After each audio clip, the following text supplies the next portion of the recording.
नमस्कार, मैं डॉक्टर अजीत भारती आज फिर आपके लिए हिंदी विषय के अंतर्गत प्रगतिवादी युग की प्रमुख विशेषताएं लेकर आए हैं, जो आपके बीए, एमए, 10वीं, 12वीं, 9वीं, 11वीं और पीजीटी, टीजीटी वर्ग 1, 2 सबके लिए ये महत्वपूर्ण होने वाले हैं। तो चलो फिर शुरू करते हैं। तो आता आपका पहले प्रगतिवादी युग की प्रमुख विशेषताएं। तो देखो, प्रगत शब्द का अर्थ है आगे बढ़ना। राजनीति के क्षेत्र में जिसे मार्क्सवाद, साम्यवाद कहते हैं, कविता के क्षेत्र में उसे प्रगतिवाद कहते हैं।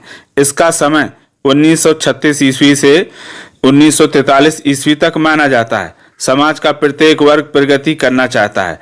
यह वाद किसान, मजदूर तथा समाज के शोषित वर्गों के प्रति समानता पर बल देते हैं। साम्यवादी विचारधारा के आधार पर समाज को 2 वर्गों में बांटा जा सकता है।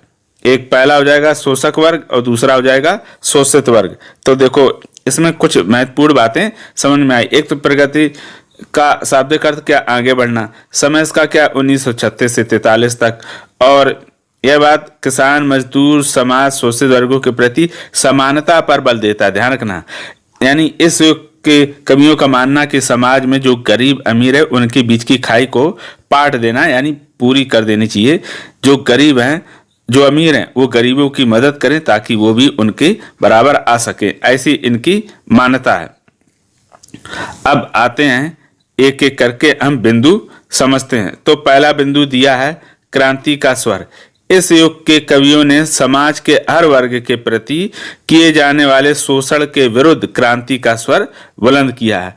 यानी इस युग के जितने कवि हैं, उन्होंने समाज में जो गरीब, निचले दबे हुए लोग हैं, उनके विरुद्ध क्या किया है, क्रांति का स्वर बुलंद किया है। अब फिर अगला दूसरा बिंदु, दूसरा दिया इसमें कि शोषितों के प्रति सहानुभूति। प्रगतिवादी कवियों ने शोषण की चक्की में पिसने वाले किसानों, मजदूरों और पीड़ितों के प्रति सहानुभूति व्यक्त की है, उनका पक्ष लिया है। तीसरा बिंदु आता है, तीसरा शोषण करने वालों के प्रति विद्रोह। प्रगतिवादी काव्य में शोषण करने वाले स्वार्थियों, कपटी पूंजीपतियों, शोषितों, यानी ऐसे पूंजीपति जो शोषण करते हैं और अन्याय करने वालों के प्रति विद्रोह व्यक्त किया है। बिंदु नंबर आता है फिर आपका 4। तो 4 में दिया है कि सामाजिक जीवन का यथार्थ चित्रण, यानी समाज में जैसी घटना घटती है उसी का चित्रण करना कहलाता है यथार्थ चित्रण। अब इसमें किस प्रकार से लिखा है, तो दिया कि इस युग के कवियों ने छायावादी कवियों की तरह अपने सुख दुख को महत्व नहीं दिया है। उसके स्थान पर उन्होंने समाज की गरीबी, भुखमरी, अकाल और बेरोजगारी आदि सामाजिक यथार्थ का चित्रण किया है। अब आते हैं आगे। ये इतनी बात समझ में आ गई होगी, मैं फटाफट करते जा रहा हूँ कि इस युग के जितने कवि हैं उन्होंने भुखमरी, अकाल और बेरोजगारी, गरीबी का क्या किया है, जो समाज में घटना घट रही थी उसका वैसा ही चित्रण कर दिया। बिंदु नंबर आता है 5 में दिया आर्थिक एवं सामाजिक समानता पर बल। यानी इस युग के जितने कवि हैं वो चाहते हैं कि समाज में हर व्यक्ति आर्थिक और सामाजिक रूप से कैसे रहे, समान रहे। तो देखो, इसमें लिखा है कि प्रगतिवादी कवियों ने आर्थिक एवं सामाजिक समानता पर अधिक बल दिया है। उन्होंने निम्न और उच्च वर्ग के बीच अंतर को समाप्त करने पर जोर दिया है। अब आता है अगला बिंदु नंबर 6, दिया कि धर्म और ईश्वर के प्रति अनास्था। यानी जो इस युग के कवि हैं वो ना तो उनको धर्म पर विश्वास है, ना ही ईश्वर पर, इसीलिए अनास्था कहा गया। तो चलो देख लेते हैं। प्रगतिवादी कवि धर्म और ईश्वर पर विश्वास नहीं करते हैं। उन्होंने अपनी रचनाओं में धर्म और ईश्वर को शोषण का हथियार माना है। वे ईश्वर से अधिक मानवीय शक्ति को महत्व देते हैं। यानी उनका मानना है कि ईश्वर से ज्यादा शक्तिशाली कौन होता है, मनुष्य होता है। इसीलिए इन्होंने धर्म और ईश्वर के प्रति अनास्था है, यानी इस पर ये विश्वास नहीं करते हैं। अब आता है बिंदु नंबर 7। तो 7 में दिया नारी शोषण के प्रति मुक्ति का स्वर। यानी इस युग के जितने भी कवि हुए उन्होंने नारी पर जो शोषण किए जाते हैं उसका विरोध किया है। यानी नारी कैसी होनी चाहिए, समाज में शोषण मुक्त होनी चाहिए। तो इस तरह से लिखेंगे, इस युग के कवियों ने नारी को भोग की वस्तु नहीं माना है। वे उसे माँ, देवी, बहन, सखी, सहचरी आदि कहकर समाज में सम्मान दिलाया है। पंत जी ने नारी को शोषण मुक्ति के लिए कहा है कि उदाहरण दिया, देखो पंत जी ने, मुक्त करो हे नर मुक्त करो, यानी उनका मानना है कि जो नारी है वो नर के क्या, नर उस पर शोषण करते हैं, उस पर नियंत्रण करते हैं, तो उसे मुक्ति मिलनी चाहिए। देखो यहाँ पर मुक्ति का अर्थ ये नहीं कि स्त्री पुरुष अलग हो जाए, उनका कहना है जो अत्याचार करते हैं केवल स्त्री पर ही, तो उसे स्त्री और पुरुष के समान ही दर्जा समाज में दिया जाना चाहिए। अब अगला आता है बिंदु नंबर 8। तो 8 का बिंदु दिया कि समाज के निम्न वर्ग के प्रति करुणा का स्वर।